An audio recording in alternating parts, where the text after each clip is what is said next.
Hi, everyone. Hi, Joni.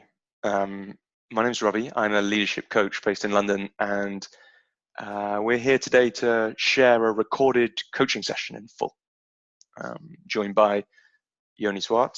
Joni, how do I say your surname? As I was saying that, I realized I'm not sure I've ever asked you how to say your surname. We say it here in the Netherlands. We say Zwart. Zwart, okay. Zwart, and yeah. You must be used to English people mispronouncing it. Yeah, I'm totally fine with that. Joni, thanks for joining me. This is fun, and I'm really grateful that this is a great way for me to share about my work, and I'm really grateful that you're willing to be vulnerable and brave enough to do this. So thank you for that. And I've said this on a couple of other recordings, but people always express their gratitude to when they contact me, after I've shared these videos, to say thank you to the person who dived in for this. So thank you on behalf of other people as well. I like to share on these recordings a little bit about the contracting. So for anyone who's watching, because as a coach, I'm always wondering, where do these calls come from and what's the agreement?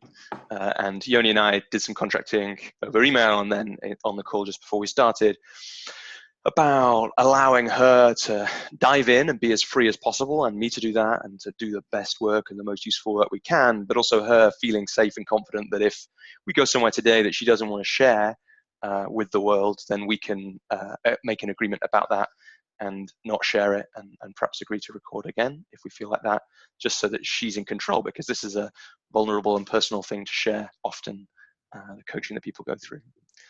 And the reason that I record and share these calls, there's kind of several reasons.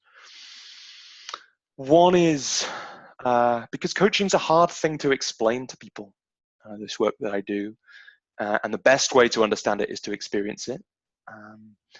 And that's not just because coaching is a kind of hard thing to conceptually get your head around, but also because different coaches work in different ways. And this is a way, recording and sharing these calls is a way not only for people to get to know more about coaching and what it can look like, which I think is important because I think coaching is an incredibly powerful tool, but also to understand more about how I specifically work. And that sometimes it's also a good marketing tool, because then people, if they watch this video, they have a real sense of what's it like to work with me even before we meet and do some work together. So that's a nice part of it. And also I do some work with coaches as well. And so it's nice to be able to share this kind of thing, because it can be really valuable as a coach to see how other people work. And all the recordings that I've done so far, none of them have been perfect. Coaching can be messy as well, and doesn't always go according to how we imagine. And I think it's important to show that as well, no matter how uncomfortable it makes me when I say something really weird or do something that isn't really coaching. And the last thing I wanted to say, I'm just checking my notes. The last thing I want to say before we dive in is we're recording this on Zoom, and I've got both of us on the screen. So I just want, when I'm looking like this is me looking at you, Joni. So I want you to know that. Also, people who are watching, it's not quite centered. The camera's kind of here. I'm over on this side, and you're over on this side. Just to make you aware of that.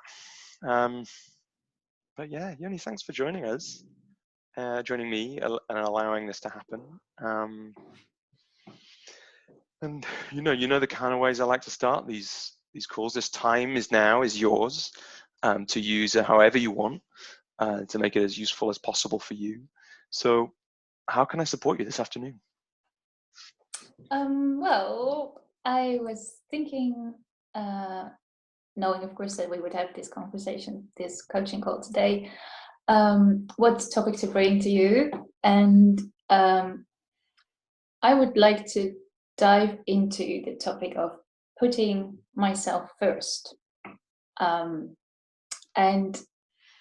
just to give a bit of context, I made some notes just to give. So I'm going to catch you on context. Yeah. Give me the context if it's useful for you, but only if it's useful for you. Yeah, it would help. So I'm just what I'm bringing this topic today because I would like to take my own business, my coaching practice, to the next level, and I think I could use some help in figuring out what's been stopping me doing this so far. I trained with the coaching school in 2017, and shortly after graduating there, left my almost full-time job as a teacher, took a part-time job, which I hoped would allow me to spend the rest of my time developing my coaching practice. And for a while that went really well, but after a couple of months, due to various reasons, I won't go into them too deeply now because I don't think they really matter. I did not acquire as many new clients or teams. I'm also working with teams as I should have. And then this summer, I realized, that I'd been neglecting my practice for too long, and that caused me to worry. And I realized that there were also financial implications. So that added to the stress I was already feeling. And another thing I would like to mention, because I think it is tied into this putting myself first or not feeling good enough about myself, because I think that's also something that's related, is in this summer I also applied for another job, a job at a publishing house, because my background is, before I was a teacher and a coach, I worked in publishing, and I really thought this position would enable me to combine lots of different things, so I could actually use my coaching whilst working with my authors, helping them to get the best out of themselves, helping them to, bring out the best, write the best book they could possibly write, support them throughout the process, both in what they were writing, as in the whole, what makes it possible for you to actually sit down and write that book. I was really excited about it, had some really interesting conversations, like 2-3 informal interviews, and it looked as if they were going to hire me, but in the end they didn't. And that caused quite some self-doubt. So this whole idea of being good enough, putting yourself out there, it's a theme at this moment for me, and I think it's an important one to share, because it might help me to talk to you about it. Thanks for sharing both the worries and the doubts, because it's not, you may, because you're a very open person, at least how I know you, but many people don't. And it's not even when you are someone who, ostensibly, and I know this is me talking from my story, no matter how much it may look like I am an open, vulnerable person, I struggle massively to ask for help, and learned that to a great cost this year. Led to great amounts of struggles and worries, and that really showed me that, so the reason I'm sharing that is perhaps to normalize some of what you shared, but also because I was catching myself midway through saying, I know you as an open, talkative person, and I was going to make an assumption that therefore you're able to share these things easily. And then I realized that I might be seen like that from other people, and I do some, but not all. And so I'm acknowledging you for sharing that. And what I want to ask is, you've got this sense that it's about putting yourself first, and you've talked about worries, and you've talked about doubts, and you've talked about business and money. So what would make this a really useful conversation for you?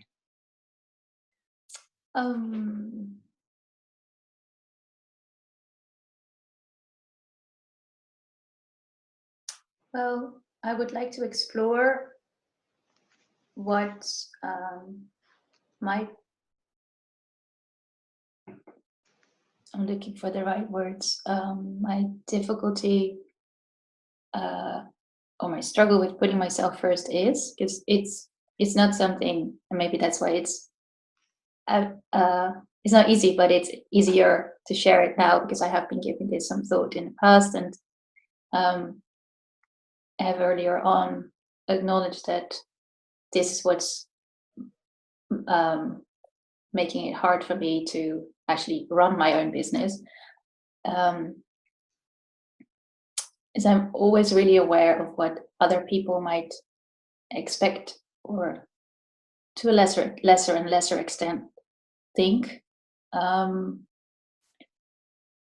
in earlier coaching type conversations, or coaching conversations, workshops about, developing my practice and further developing my business, this came up more often. Like, what might stop me from?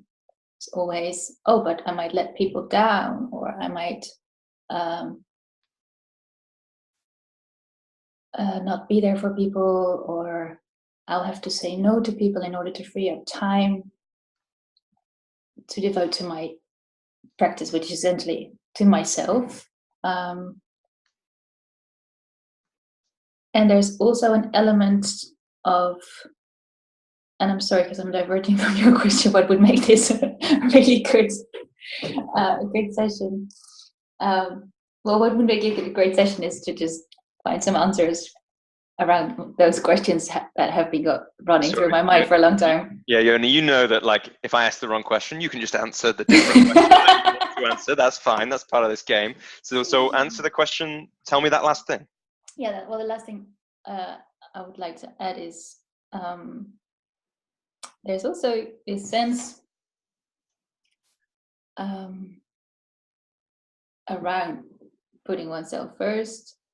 The famous Brené Brown, who do you think you are? Limiting belief, inner voice, whatever you want to call it. That's what it feels like it is. That idea, that question, who do you think you are to do X? Yeah, to just go out and shine and show yourself to the world and put up your business. Are you even good at it? All those kinds of, yeah. So it's kind of two things. It's one in a very practical sense.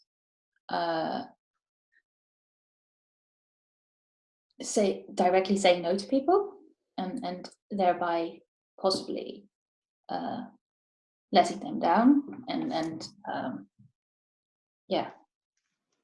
giving them an answer that they don't like to hear, and as a result they will like me less. I mean, that's obviously what's behind that often. And on the other hand, and maybe that's a different way of letting people down, or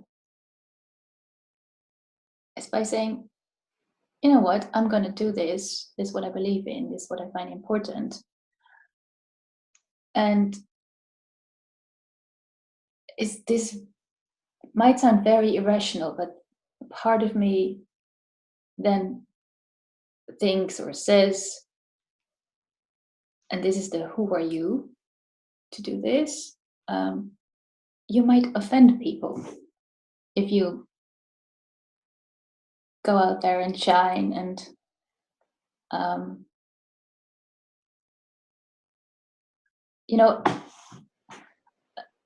a friend we have in common is also a coach.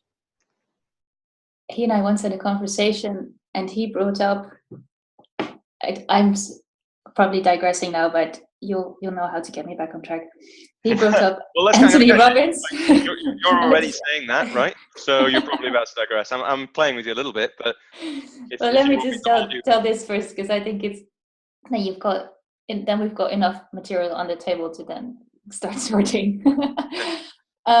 He brought up Tony Robbins, and I said, oh my god, Tony Robbins, I really don't like this. Well, not as a person, I don't know him as a person, I just don't like the way he puts himself out into the world. And our mutual friend was like, oh, that's very interesting. What is it exactly that you don't like about him? What's off-putting? And what do you think this says about you? So there's something there. As I know he's right, and he's always teasing me on this matter. saying, you have to get out your inner Tony Robbins. I'm like, oh, gosh, shut the F up, it's like, I'm not going to do that. Yeah. Yeah. I like the idea of, well, I think there's like, if you want, there's a game there, right? Because he's probably right. The fact that you're telling the story, he's probably right. Otherwise, you wouldn't be repeating it if he didn't. He's totally right. He's totally right. So there's always a question you can ask yourself if you're wondering, am I putting myself first enough? Which is, what would Tony Robbins do? You just follow that, and it's just I don't necessarily want to think about Tony Robbins every day. well, we could find a different game to play with that. But look, tell me. So you shared explore what my struggle with putting myself first is. Yeah. And I've heard some of this, but tell me. I guess this is asking that same question that you brought in before. Mm-hmm. In a way, I'm asking what's it stopping you from? So what is it that if you put yourself first will be different in your life?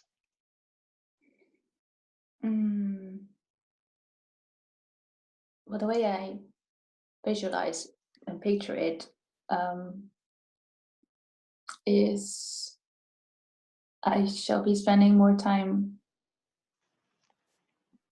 doing what I love.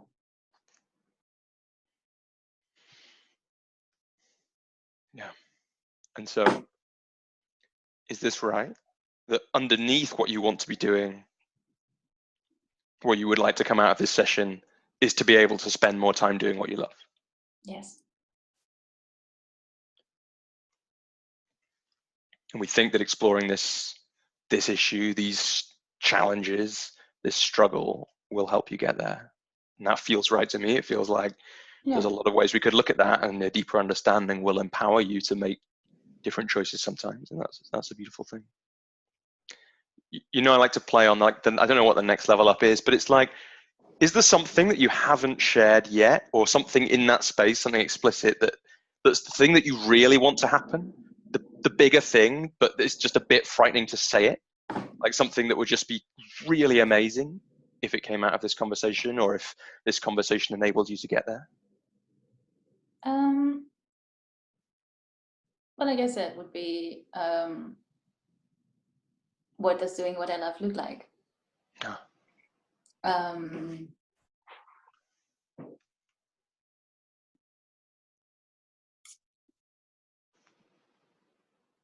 And that would be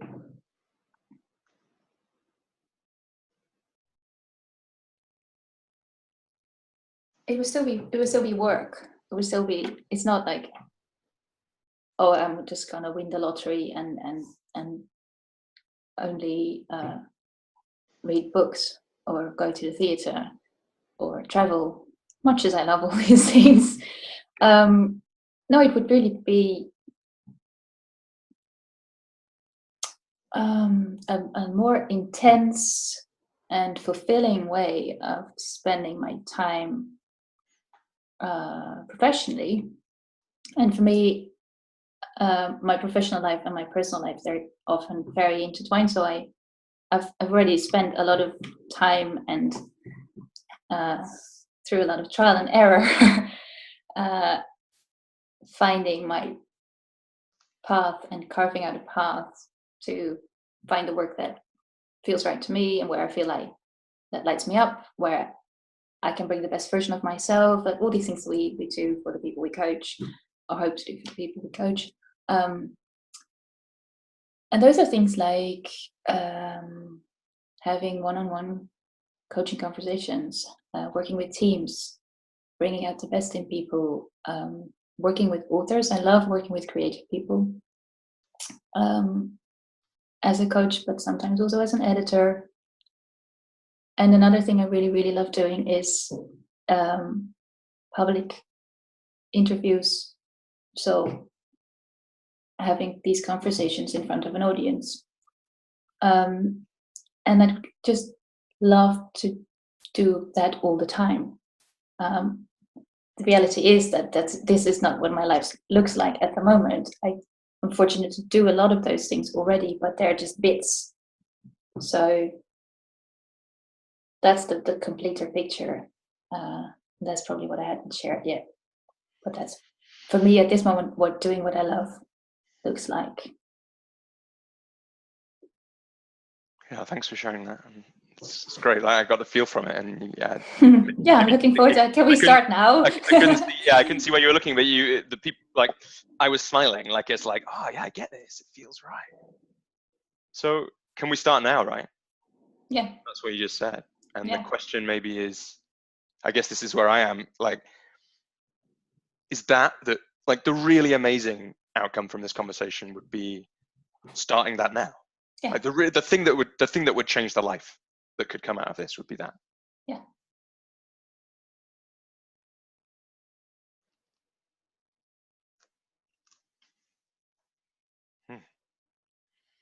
What's going on for you right now? Like, what's it like to say that, or what's it like to get to this moment? What's happening for you? What do you notice?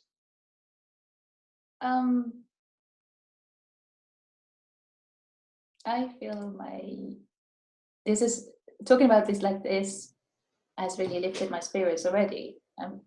Because it's interesting because I was going into this conversation thinking we're going to talk about hard stuff, we're going to talk about difficult things. I'm going to have to face parts of myself that I'm not necessarily very proud of,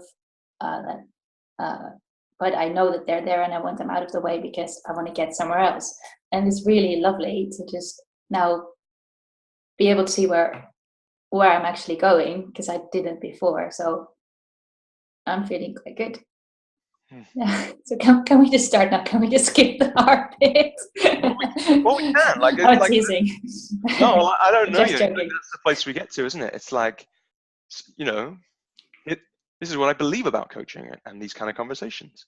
Sometimes you need to look at the hard stuff in order to understand it, in order to break through it, in order to be able to react better when you're within it. Mm-hmm. These big stories that we might have come from a long way back in our past. Sometimes you need to look at that. Sometimes you don't. Mm-hmm. Sometimes you need to look forward and create the future and then act from that place. And I don't know what the right way for us to go in this conversation is. Maybe it's to get, well, before I say that, actually, I'm going to ask you. So out of all the things you just mentioned, I think what would be very good is how do I go about it when they next turn up? Yeah, because I think you're right. I've already I've done a lot of exploring of this darker stuff, and I don't mind going there at all, and I don't mind sharing it. But what would probably be a lot more practical is just know what I can do to, well,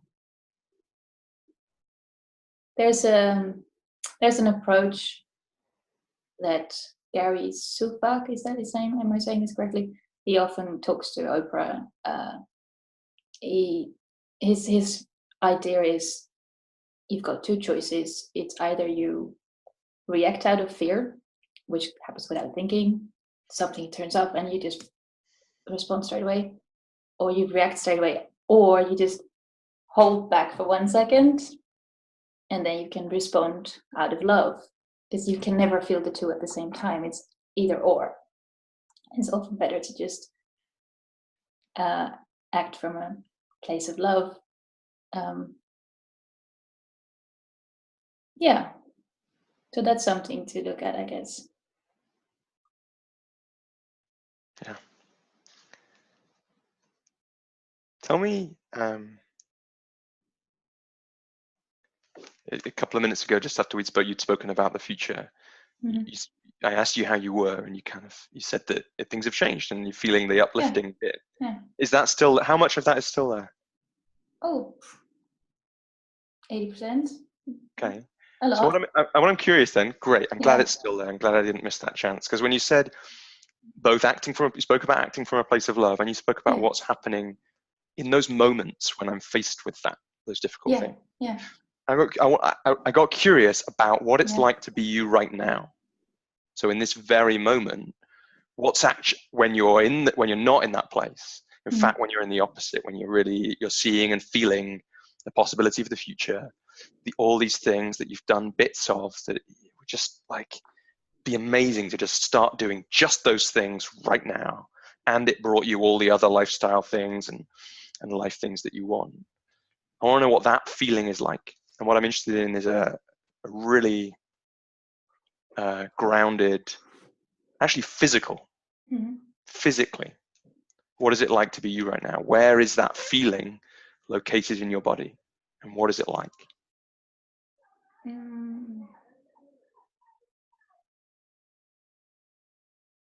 I'd say it's near my heart. It's like here.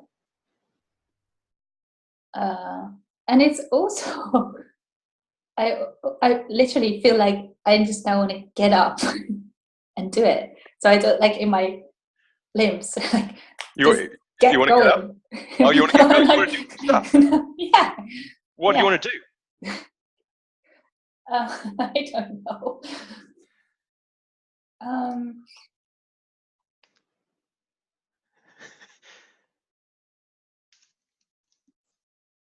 Yeah, just I don't know. Just want to pick up things that, start reading that book, because I do have some really interesting interviews lined up for the next couple of days. So yeah, let's tell me what are, like, your limbs are ready to go now, right? Like yeah, I'm you could do that. We could stop the call, right? You could go and do that stuff if that's where you are. But also, like, what are the things that you're being called to do from this place? Start reading the book is one. What else? That's a lovely question. Yeah, just reading the book, sharing with people whom I would like to be there, not in a networking type of way, but just people I'd like to share the experience of interviewing these people with. Just tell them, ask them if they will be there. Yeah, what else? I also just really want to go out and just go to the beach and read the book there, and yeah, call some really good friends and tell them how excited I am about doing all these things that light me up.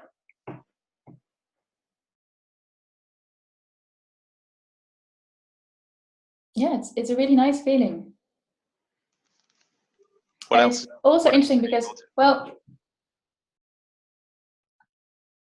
what just came up is what I was not thinking about. And without talking about that now, getting me back on the ground again, I think it's interesting to notice, or I find it interesting to find myself noticing this, how easy it suddenly feels to not worry, how easy it is to not worry about the stuff that normally keeps me from doing just those things, to going to the beach, calling those friends, getting ready for the interviews that I'm really, really looking forward to having, reaching out to my coaching clients saying, hey, when am I next going to see you? How's it all going? Because all of a sudden, the other stuff just seems so much less relevant. Yeah, it's nice to get some perspective. Yeah.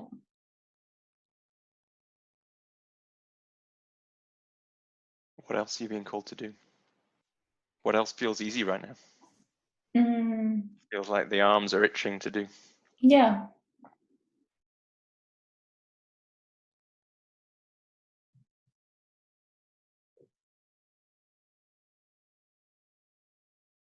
Yeah, I just really want to go out, or put on some music and dance, or just go see my neighbor and see how she's doing. Just do fun things. Anything else?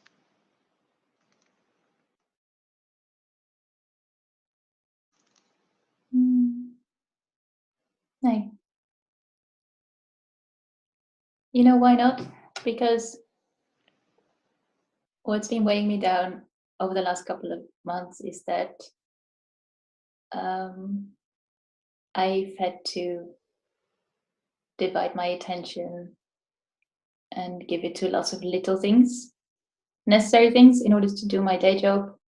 And there's also been a family member who was really ill, so my family and I've spent a lot of time with her and with each other. But that kind of, both this very important and this rather banal thing at work just filled up a lot of time. And actually talking to you now and visualizing what it would be like if I just would live the life I love to live already now, it's also feeling really spacious. So when you just kept saying, what else? Stop. It's not, don't want to cram it. I just what else is I want to space? keep this space. Yeah, exactly. Yeah. Great catch. Yeah, that's why, going to the beach comes up, and dancing, and again, I really mean this. Like, it might be that the best thing to do right now is to end this call and you go to the beach. No, I won't. Are you sure? Yeah. Okay.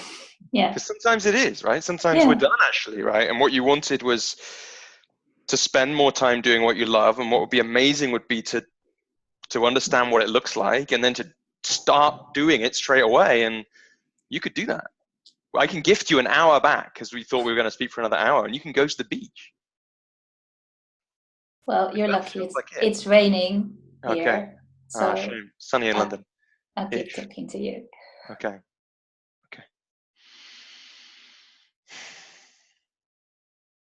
I'm going to loop us back, unless this feels like this is one of those times you can take the lead in this call anytime, right? But my instinct there is to loop us back, because I want to understand more about the feeling of what it's like to be you right now. You said it's in your heart and it's in your arms. And then we got distracted into this beautiful little place about what you would do if you just listened to the feeling and followed the feeling in this moment. But is there anything else you can tell us about what it's like to be you right now, this kind of feeling in your heart and your arms, your limbs?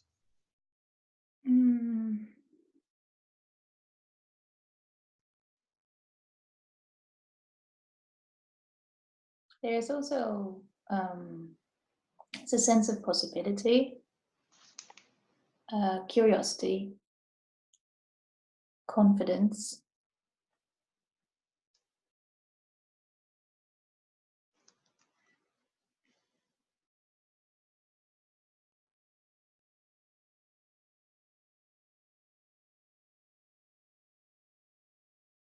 Those feelings are not really located anywhere particularly in my body, but I also feel quite calm, and I am now able to, I feel really centered. Yeah, feel relaxed. So I can actually. How does that show up physically? Do you notice particular parts of you being relaxed, or an absence of things, or a presence of something? Yeah, my shoulders are lower than they would be when I'm worried or stressed, or my breath. I can take my breath down quite deeply, so it's not high. It's not normally this high anyway, but I can take it really low to my abdomen and beyond. So it feels like the energy is flowing. I can put my feet firmly on the ground. And physically, like, can you note on a sensation level when the energy's flowing? So, like, when the energy's flowing, what does it physically feel like to you? Can you tell me more about that? So is there like a tingle, or it's like an openness in your chest, or I'm making it up, right? And I don't want to put words into your mouth, but can you tell me more detail about that energy flowing, or what's happening on the sensation? I can actually, I spend a lot of time in my mind, but now that you make me focus on what sensations in my body are, I'm kind of relieved to notice that I can actually feel my toes. I just it's all there and I'm 100% with it. I do not feel the strain in my shoulder, which I've been feeling for the last couple of weeks. Yeah, so it feels good. But there's no tinkling, or it's more connectedness, which when you're me is already quite a lot. Yeah. I got a crazy idea for you. Oh no. Which I'm going to offer you as a way to play. Because you brought the idea that actually you feel a little bit like, what did you say? You did say this, right? Yeah. You felt a little bit like dancing. Okay. So this is a kind of crazy idea, but I'm interested in what comes up. You don't have to like get up and jump around, but I wonder, when I speak as a British man, so someone who's not very comfortable with dancing, right? But sometimes I think we're really called into movement. And I think that's really powerful. And I'm just wondering, it can be as small or as big as you like, but is there any calling to movement right now from this place and this energy, a gesture? Like I noticed you did something with your, you know, like you said before we put the recording on, you did something with, you're quite a gestury person. And Right. A minute ago, you did some gesture with your hands, which was something like that. And I'm not sure if that was called or that just came from your speaking. But I'm wondering, this energy, this sense of, let me read it back to you and just like check in and just see if there's a movement, a gesture, something physical that you're called to. So it's in your heart and in your limbs. It's easy to not worry about the stuff. There's a sense of possibility and curiosity and confidence. You're calm and centered and relaxed. Your shoulders are lower. Your breath is down, like low down, your abdomen below. You can feel your toes. It's all there. And there's a connectedness. Is there some kind of movement that comes? No, not really. Okay.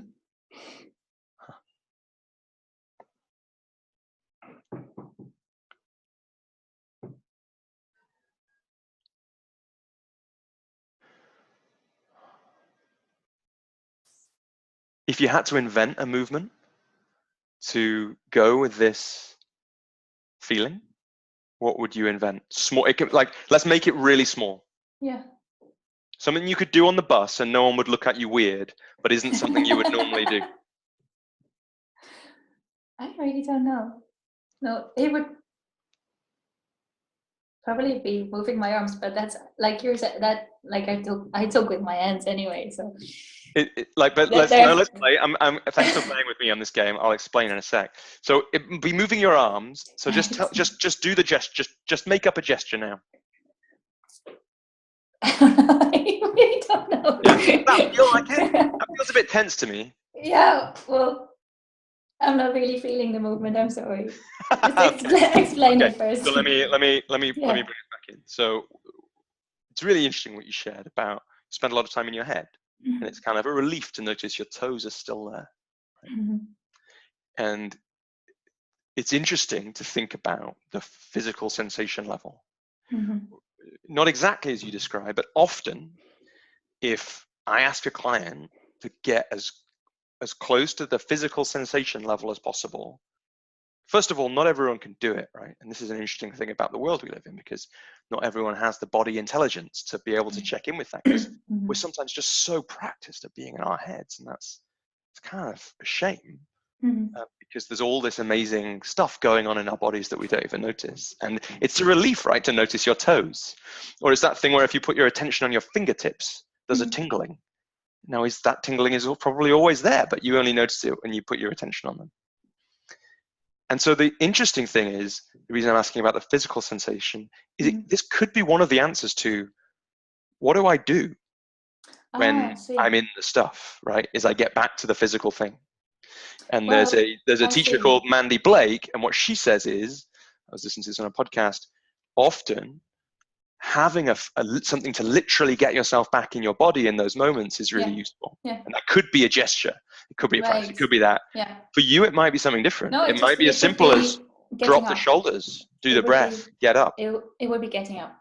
That's what came to mind when you just described. It would be getting up away from the screen and just take myself outside, just take myself out of that situation, with the boring emails and the stuff, and to just go out, to move around.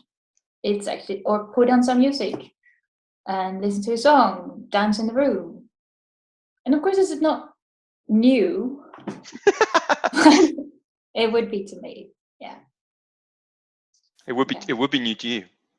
Yeah, well, I've had times when I was working in a publishing house and I would make myself go for walks, and of course come back refreshed. That's not new. It's not rocket science, but it can really just be as easy as get up and move around. Yeah. I've heard a couple of people speak about how 3 deep breaths and changing your physical position is a really powerful way of shifting your energy. Or one of them talks about of shifting from. It's not Tony Robbins, is it? No. But he will talk about. You might say that as how well. Your posture will, if you get in the right posture, it will make you feel more confident. Yeah. Which is what I always told the children I was teaching when they had to give presentations. Just feet firmly on the ground, straight to the back, lower the shoulders, deep breaths. You can do this. And the beautiful thing that we know now from research is that it works both ways. So both when you're feeling confident, you get into so you can. positions.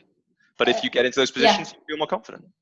Yeah. And I want to catch those 2 particular things you said here: shoulders lower, breath lower. So that's a practice you can have as well. Mm-hmm. You can catch yourself. Yeah, and make sure you place both your feet on the ground rather than tangle them up like this. I'm just adjusting my own feet so that they're firmly on. Very good.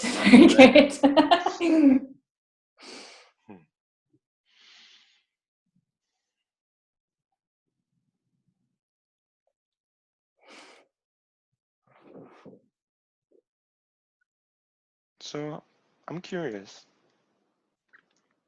It's nice to slow down. I'm noticing that. It's nice to notice the different energies we've had in this call, right? Already, the heavy energy, some of the heavier energy at the start. That moment where you notice the lighter energy, and it's like, oh, what? It's so nice to be here. Yeah, I really missed it. Yeah. And I want to catch, like, what I love about what you shared was, from this place, it's easy to not worry about stuff. Yeah. Right? What a beautiful place to be. And we've played a little bit. I've offered some thoughts, and you've given this great list of things to do when you're in those moments. Get up, take myself outside, move around, put on a song, dance in the room.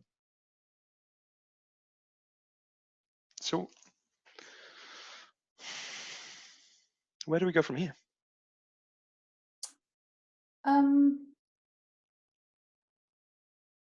Well, I would like to go back to because we came up with as things to do.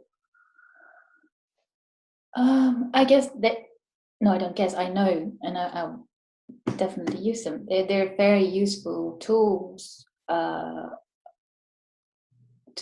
distract yourself or take yourself away from being immersed in computer work, emails, writing things, deadlines, whatever.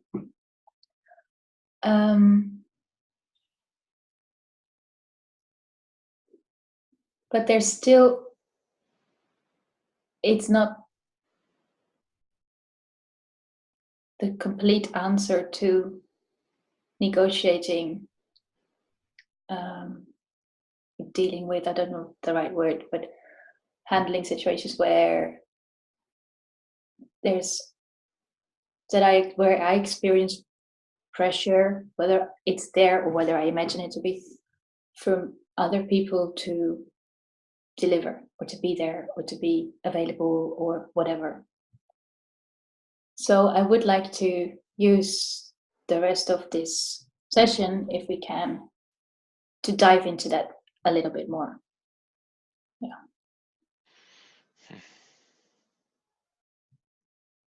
And if we do that, what will you have by the time we finish the call? Sorry? What will you have by the end of the call if we do that and it goes really well? Or something as powerful as the other things we've already found.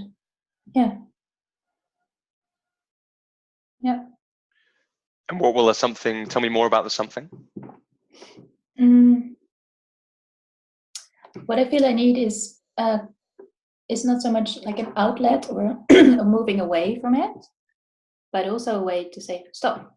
This is I'm drawing up a fence here. This is where I'm drawing the line to protect myself and my time and my energy in order to keep doing what I love.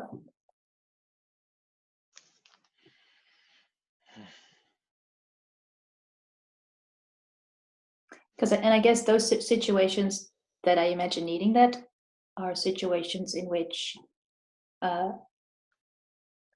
walking away would be very rude, or standing up and dancing around would make people raise their eyebrows, just because you have to physically still have a conversation with them and say, no, I'm not doing that. Because I often respond,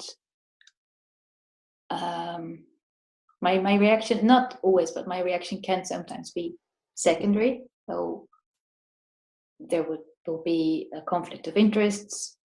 I will be very polite and listen and totally able to see it from the other person's perspective, and just try to keep everything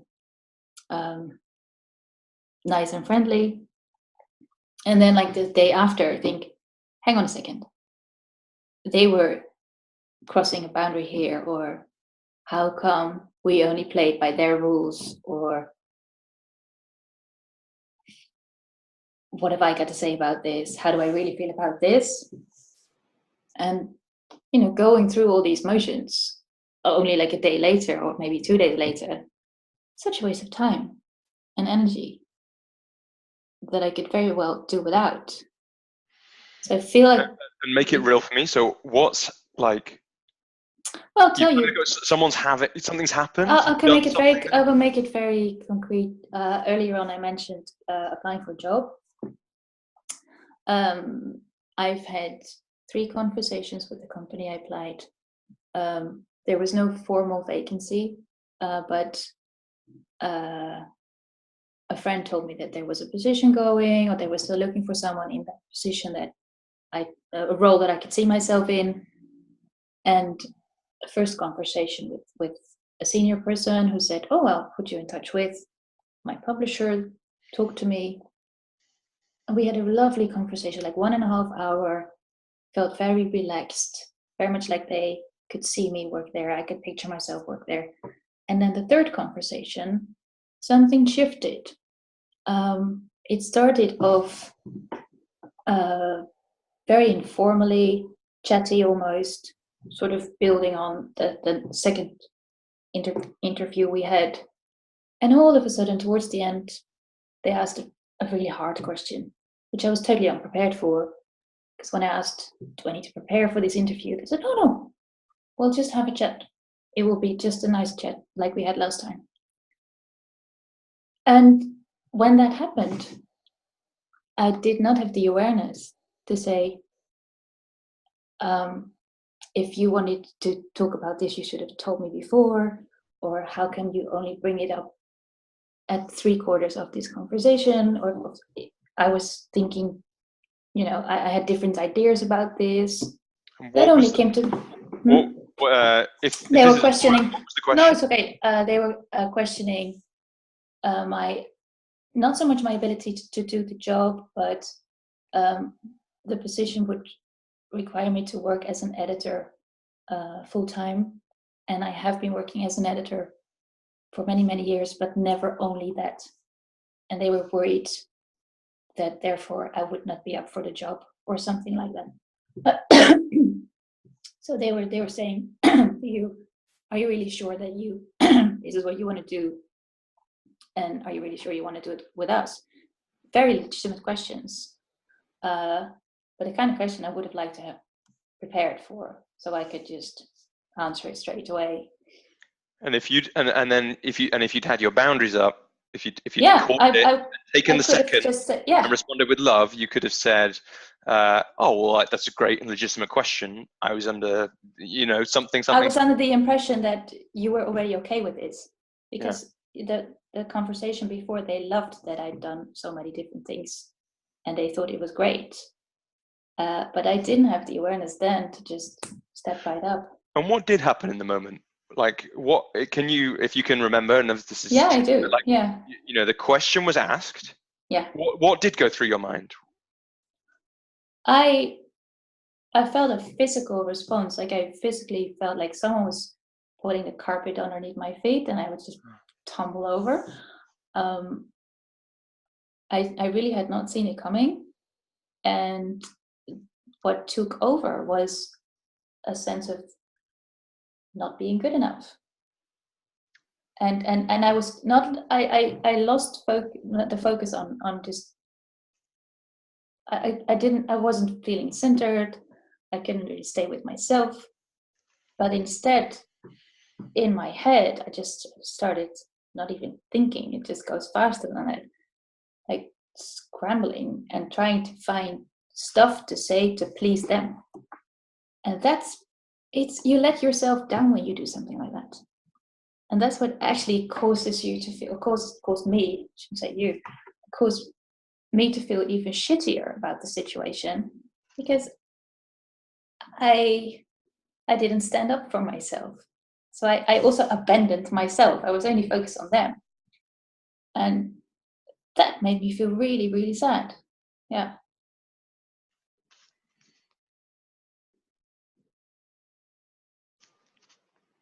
Yeah.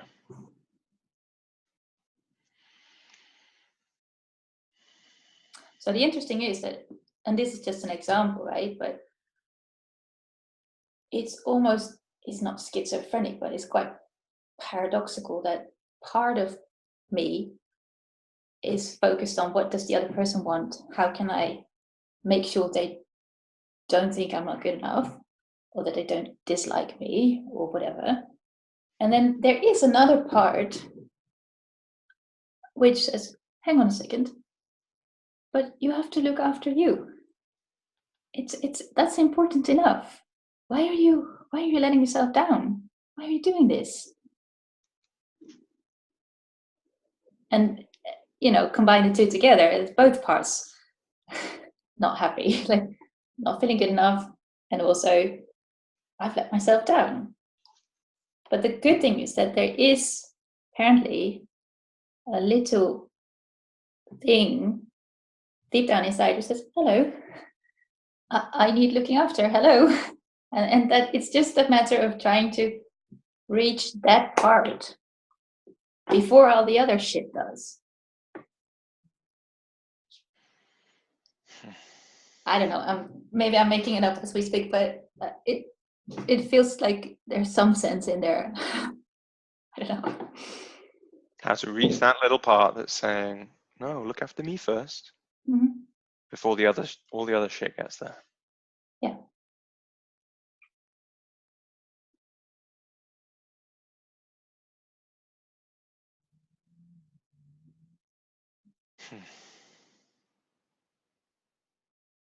So there's something that we're looking for.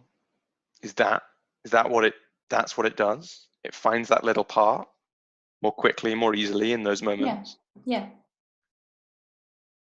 And says, yes, this is important enough. Yes, this is important enough. Yeah. Yeah.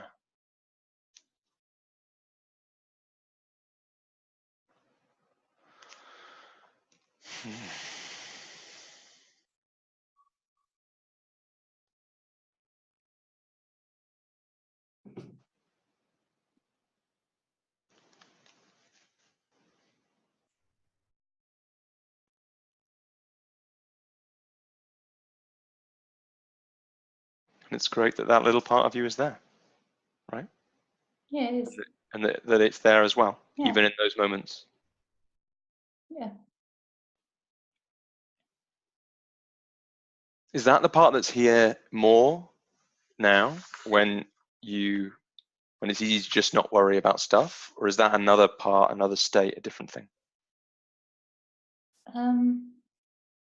It's it's not more, because it is very tiny, but it is. I guess if I would have to find an image for it, it would be like a little dot that's glowing brighter. And it doesn't have to be bigger, because this is the essence. This is this is me. This is what it's about, and it's always there. I just don't see it often enough, or don't see it all the time, or it gets like cast over by limiting beliefs, inner voices, what other people might think, or yeah. And it's not something that needs to be bigger, because it's good as it is. And is it that it gets brighter, or is it that just that it gets uncovered and it isn't clouded? Yeah. The second. Yeah. Yeah. So it's always there. It is. It's always bright. Yeah. It's just that sometimes it gets clouded. Yeah. And it's kind of, it's not to be confused with showing off.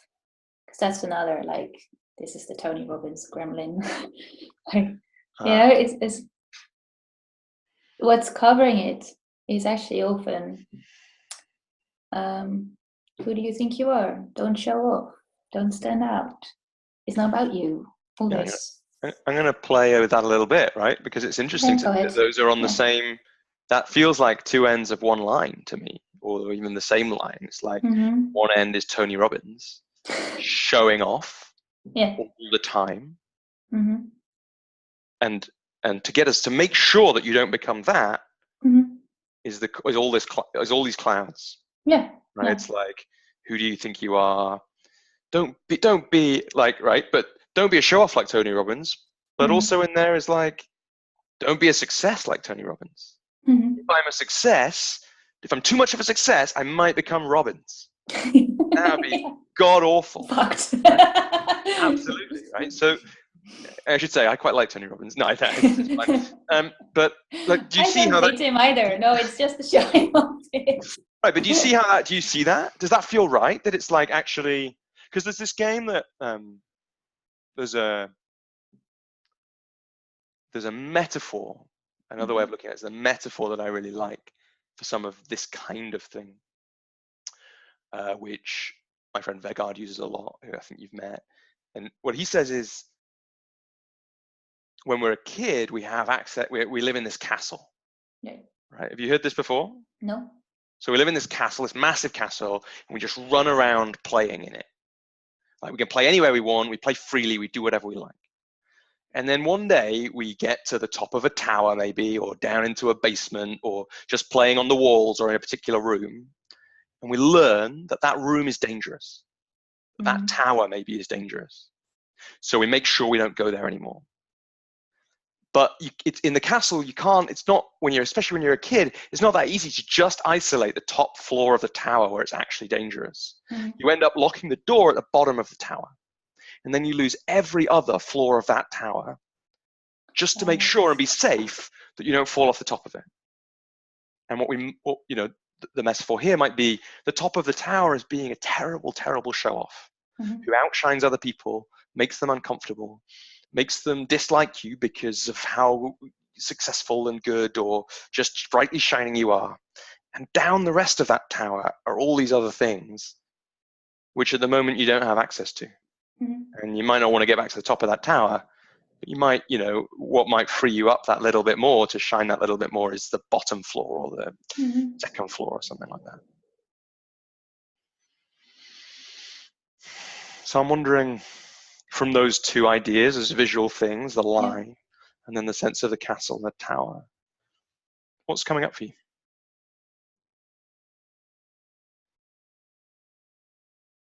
Yeah, that there's actually, again, if you approach this more deliberate, like the Gary Zukav, don't react instantly, but just hold it 1 second and then respond. Choose how you respond. Then you can negotiate, and then you can, with grace, climb the whole fucking tower, because, and then you might not if that's what you offend need at the people. moment, right? Yeah, I mean, why not? But it's all about that first instance. So it's about finding a way to, don't rush to a response. Don't rush to, oh my God, they're asking me a hard question during this, what I perceive as an interview.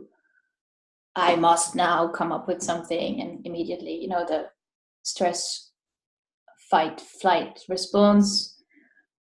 But to just sit with that discomfort for a little bit longer, and notice that actually there's no ceiling collapsing.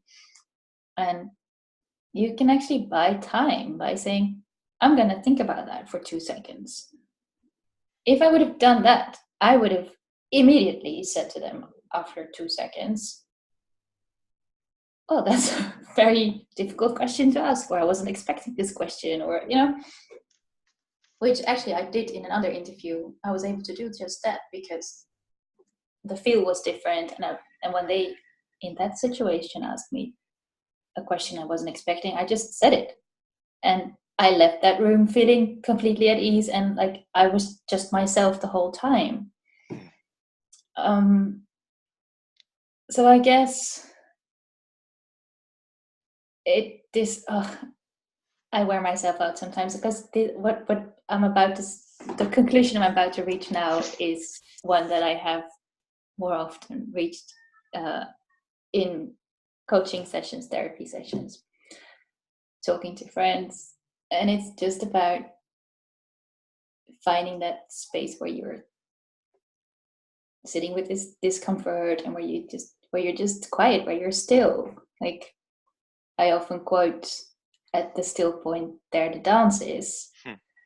They sit there, count to 3, and then respond. And chances are you will respond much more from your center, and from what is truly you, like that little shiny nugget, whatever you want to call it. What do you want to call it? What do you want to call it? I don't know. It's that's a good question.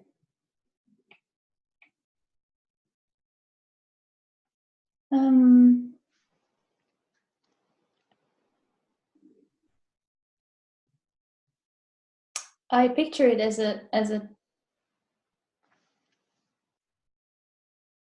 like a small, white, bright, maybe like a little sun or a little star or something like that. But those are not really the words. It's really like a nugget. It's tiny, tiny. Yeah. Tiny but powerful. Yeah.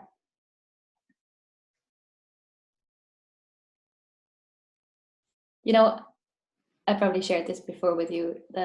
One of the people I like reading and listening to, Glennon Doyle, she has the words "be still" tattooed on her wrist, or it might be Liz Gilbert, one of the two, or both. Well, what I like about that, Joni, is like, it's like you were saying, you know, I've had this come to this realization in lots of different conversations, coaching, therapy, with friends, by myself.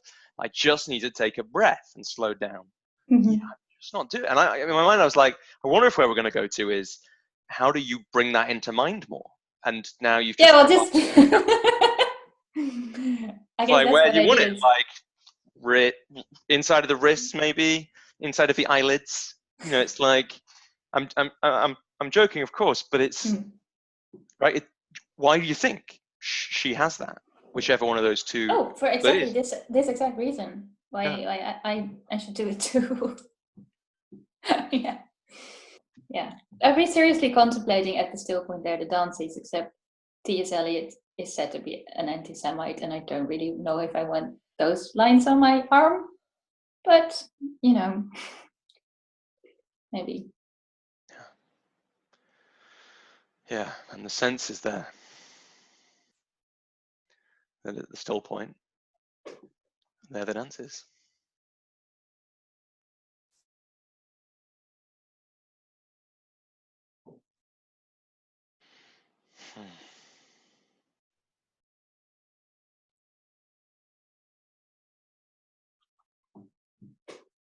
What's different about coming back to this realization that this thought that you've had before, that it's about taking the breath, it's about slowing down?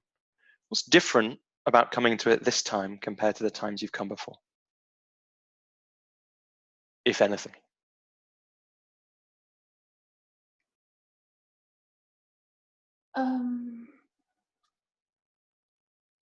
Some very practical situations out of recent experience where that would have really served me very well.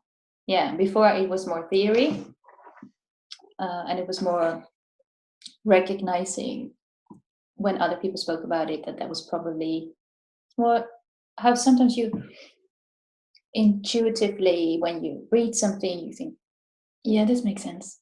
I think this is right. Whereas now I've lived it, or rather I didn't, but I can now see how this would have really helped. And I can therefore easily picture it helping from now on. So it feels much more grounded in practice than just some theoretical construct. It's very different. Yeah. Yeah, and it and it's also this element of it, just it coming back till I finally get it. So yeah. It's like, life. Hello. Come on. So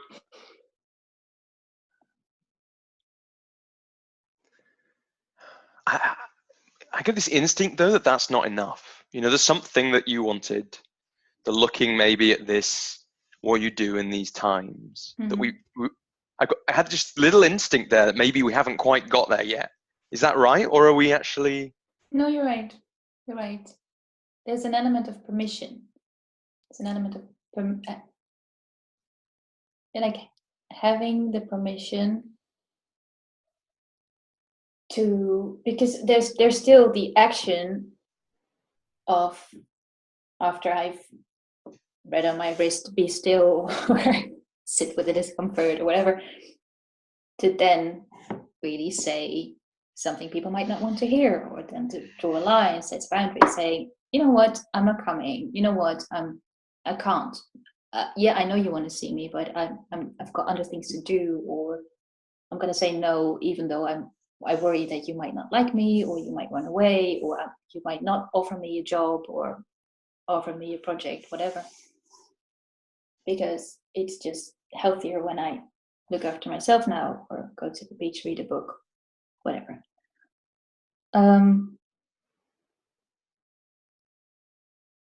There is still something inside me that says,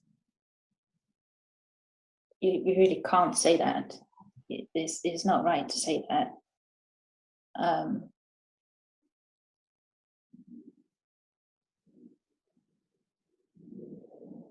So it's not going to solve the uncomfortable feeling that comes with giving an answer people don't want to hear, or telling a truth they don't want to hear, because that's another. Somehow I find the latter less hard, because I'm a great believer in telling the truth, and that sort of is the permission. But I guess there's still that, who do you think you are, don't show off, yada yada yada yada, that we haven't quite thrown out of the window yet. Does that make sense? Yeah, it does. It does make sense.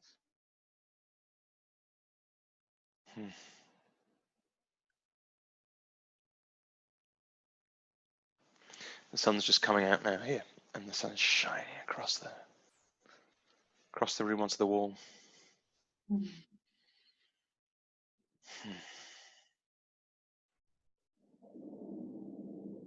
It feels like there's so many things in those moments, that moment, that could be the answer.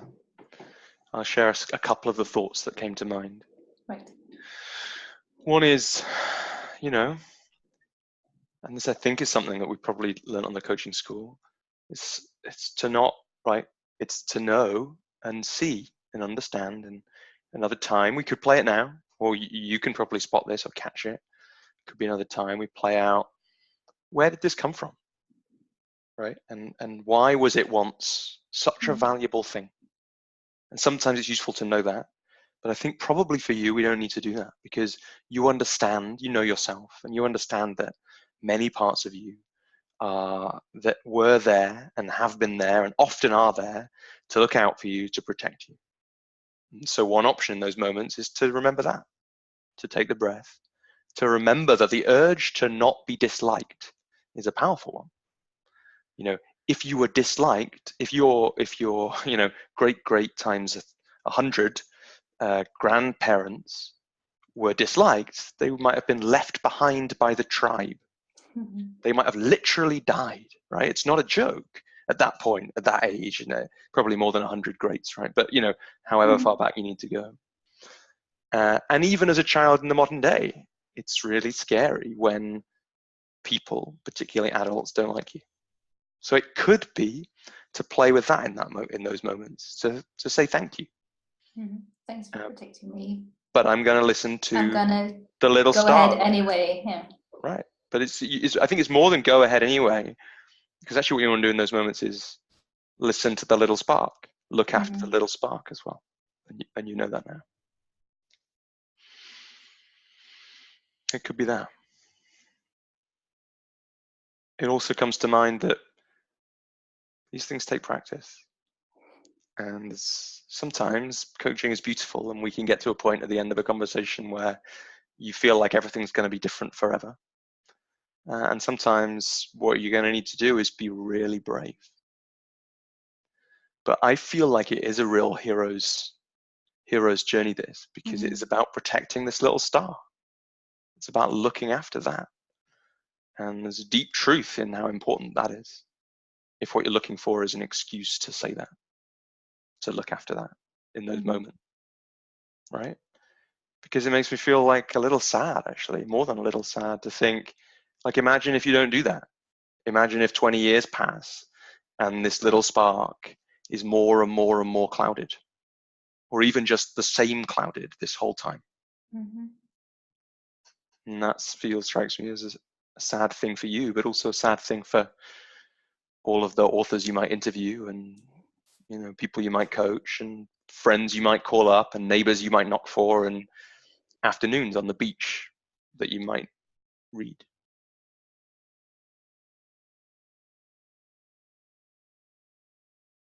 I feel like saying, don't be sad, I won't let that happen.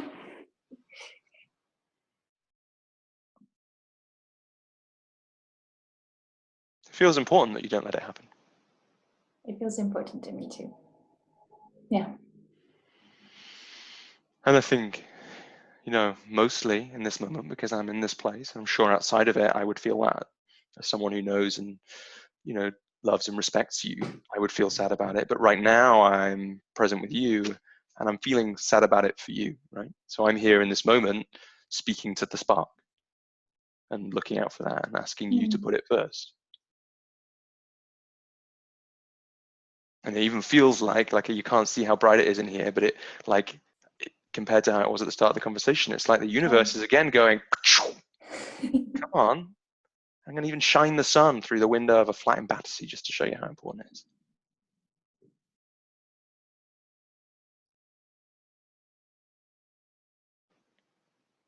I can feel that sun here. That's really lovely. Yeah.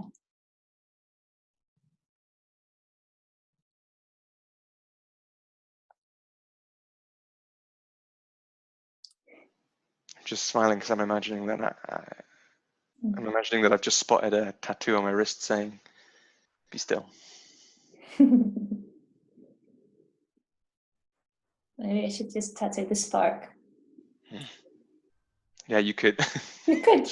You could literally. It could say the spark, or you could literally have the spark somewhere, wherever. I always wanted a sun, but then the first publishing house I worked for had a sun in the logo, and I was like, I'm not going to put that logo on my shoulder. I'll think of something. I'll let you know.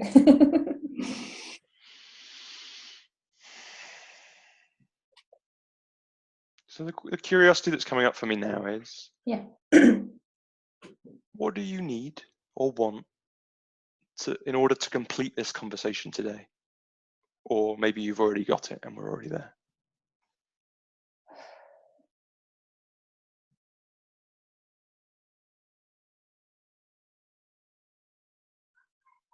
Yeah, I've already got it. I think it's what you just said.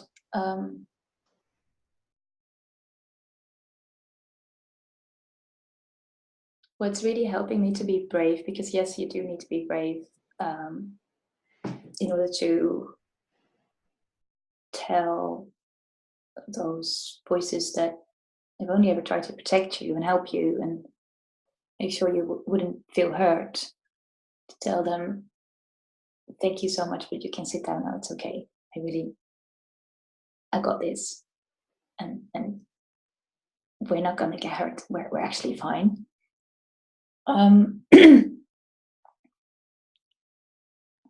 It's even, of course, you're not standing up to people who interview you or people who are giving you a hard time at work, or friends you don't really feel like spending time with because they ask a lot of energy, or you're no longer really on the same wavelength, whatever, to say no. Of course, it's not really them. It's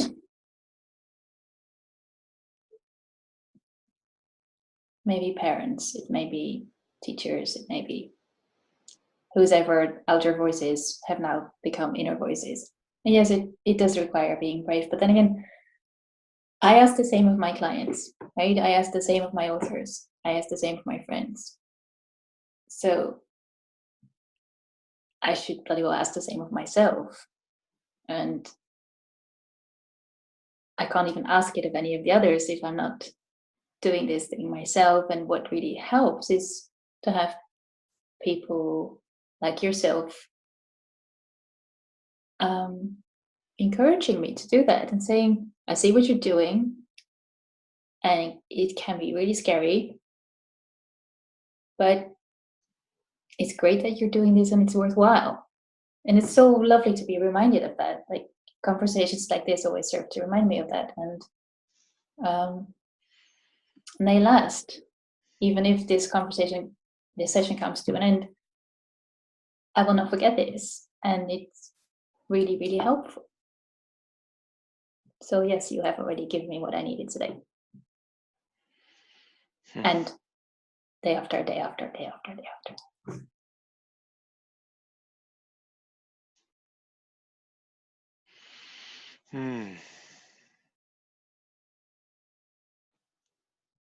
It feels to me that it's brave, not only, right? So the way I think about courage really is, it's acting in the face of fear, right?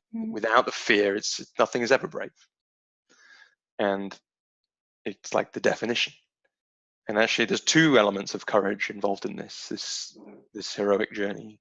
One is to the past, which might be these voices that become part of who we are, and this part of you that's saying, no, stay safe right now, stay safe right now, stay safe right now, in whatever ways it's saying that. But also it's brave in the present, because there is fear in the present that these people might not like me, that they might react in a different way, and all these kinds of things. I wanted to share as well that I really trust you, because you have wonderful intuition and amazing people skills, right? And let's catch that that intuition and those people skills were forged and formed by the voices which, at least partly by the voices which you are now stepping away from and beyond. In those moments, there is fear. someone might not like me. Someone might think I'm showing off too much. And actually, it's in that as well that you're also having to be brave.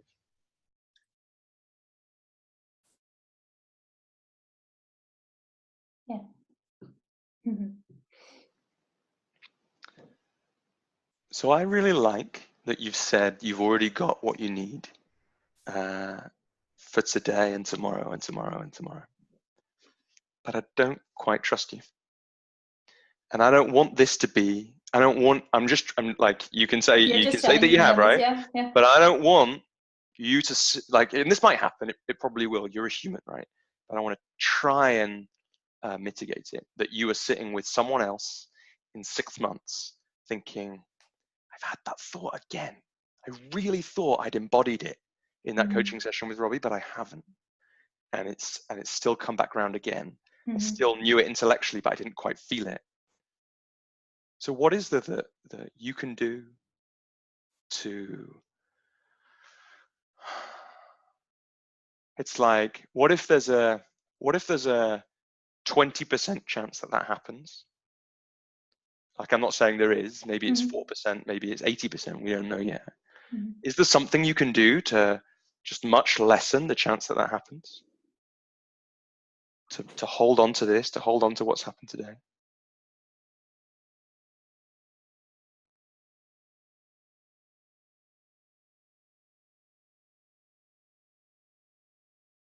Yeah, what I'll do is I'll get a tattoo. Also get a tattoo. Not straight away. No, but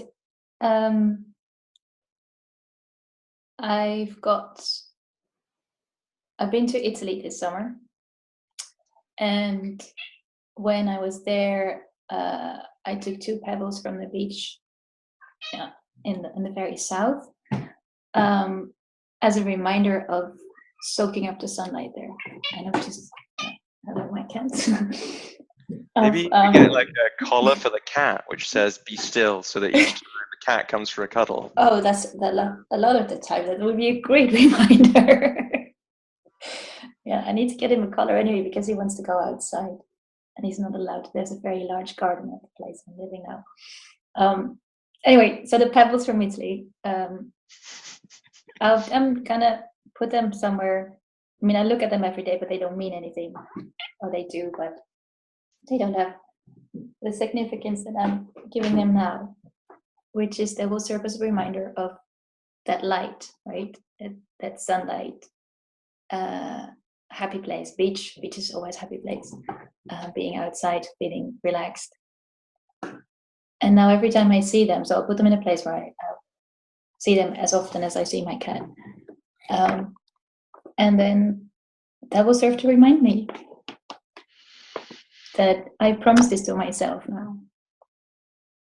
What have you promised? To look after the little spark.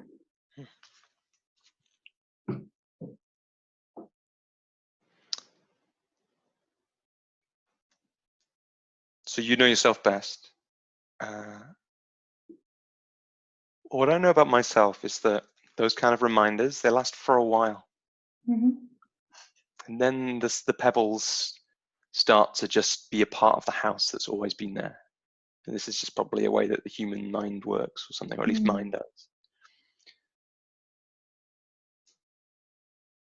And it might be, right, because this is a habit. What we're talking about is building up a habit, is changing some stories.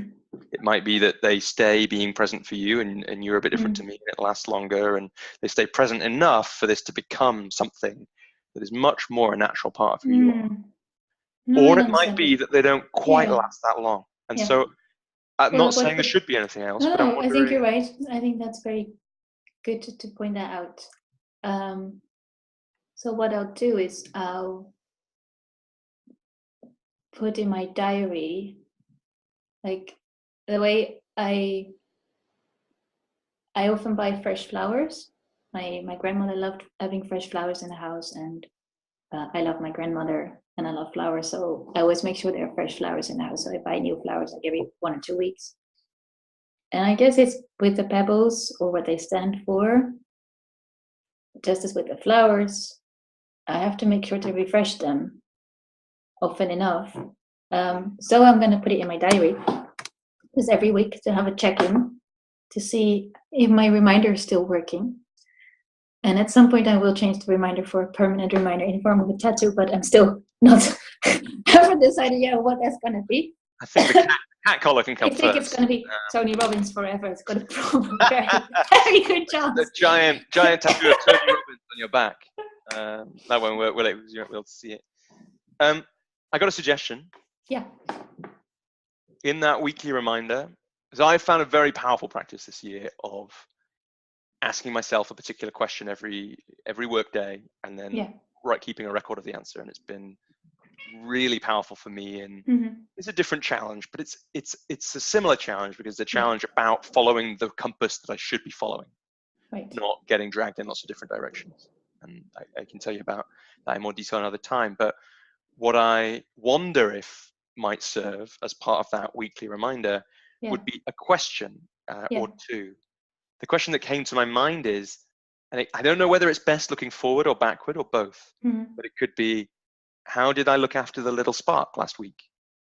Or it could be, how will I look after the little spark this week? Today? Yeah. That ties in nicely with I'm just getting back into intention setting at the start of the day, and then before going to bed, going over the day, just, take some time to meditate and to ground yourself, oneself, myself. I could incorporate it in that. I will. Yes. And it's funny, isn't it? I'm just catching this before we finish, because it's an interesting thought that's come through my mind. I was aware that you were saying it's what you tell your authors, it's what you tell your clients, right? Is certain things. Or the kids I used to teach. It's always easier for other people, huh? But I'm really aware that, this kind of thing, is an intention setting kind of thing, right? It's such a, pop culture couldn't really tell us any more often that kind of thing is good, or at least pop psychology, couldn't tell us that anymore. Inspiring Instagram accounts couldn't tell us that kind of thing any more often. And yet I think I'm catching, actually, in this moment, that there is something different when it is a practice that you have done yourself. So I don't know if this is true, but because you shared that earlier on about you, I want to share it with you now. So I think that me sharing the power of that practice of asking the question is more powerful, because it is an embodied experience of that, rather than the intellectual knowing that kind of thing is useful. And I think that's fun for you, because what it shows is that a conversation like this might also unlock more of your power, because each time you see in someone else that they aren't looking after their spark, there is a story that you can tell now about the way that you have tried, sometimes failed, often struggled, and sometimes succeeded to look after yours. I think that's really nice. Do you know what the question is that you're going to ask?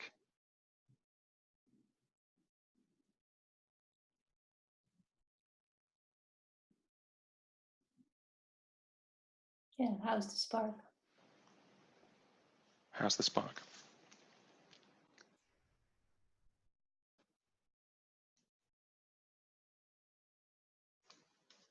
Yeah, so this isn't really coaching, is it? But I'm going to share something now. One of the powers of a question about something like, how am I going to look after the spark today, is that it gets you looking at your diary or thinking about what's going to happen in the day, which this is my experience, right? Which then preps you for the moment, right? If I was looking at, my question, it might have, 2 days ago, I had some connections with people I didn't know very well, and or didn't see very often. And I was like, I'm not sure what the value of these meetings that I'm going to have is. Right. That question came up. My question is a really basic one. It's how, I can't remember what it is. It's what will be in best service of my goals today? Something like that. And I know what the goals are. That's somewhere else. But I realized that what it would be like those connections, the coffees, the lunch would be wasted if I wasn't present and vulnerable with those people.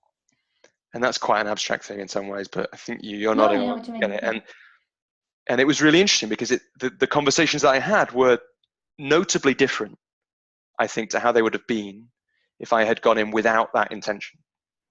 So just, you don't have to, but like I would say, just, it might be good because of what we focused on in this conversation, Yeah, I which is understand what you in mean. those Yeah. moments, it might, because you might have thought, if you'd asked the question, how will I look after the little spark today? You might have thought it's going to be tested. It might be tested in this interview.